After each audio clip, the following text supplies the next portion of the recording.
नमस्कार, जय महाराष्ट्र मित्रांनो. आपल्या हक्काचं चॅनल क्रिकेट मराठी माझा या चॅनलवर आपले स्वागत आहे. या चॅनलवर पहिल्यांदा आला असाल तर लाईक, शेअर, सबस्क्राईब करायला विसरू नका. धन्यवाद. RCB संघाने नाव आणि लोगो बदलला. सलामीच्या सामन्यापूर्वी ही मोठी घोषणा केली. 22 मार्चपासून IPLच्या 17व्या हंगामाला सुरुवात होत आहे. सलामीचा सामना रॉयल चॅलेंजर्स बेंगळुरू आणि चेन्नई सुपर किंग्स यांच्यामध्ये होणार आहे. महेंद्रसिंग धोनीच्या नेतृत्वातील चेन्नईने मागील हंगामात गुजरात टायटन्सचा पराभव करून किताब जिंकला.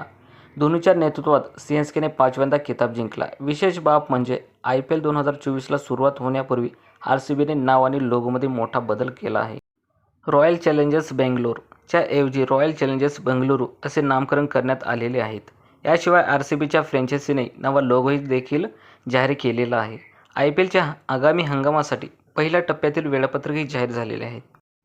RCB आता रॉयल चॅलेंजर्स बेंगळुरू झालेले आहेत.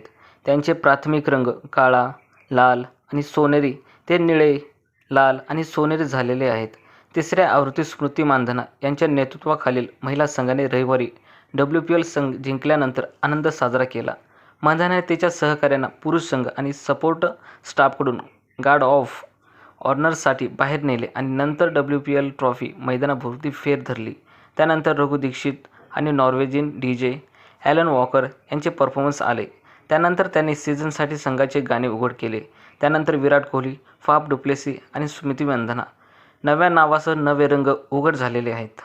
आणि नव्या लोगोसह विराट कोहली पहिला सामना खेळण्यासाठी सज्ज झालेला आहे. अशा विविध क्रिकेटच्या अपडेट्स पाहण्यासाठी आपल्या हक्काच्या चॅनलला अजून सबस्क्राईब केले नसेल तर लाईक, शेअर, सबस्क्राईब करायला विसरू नका. धन्यवाद.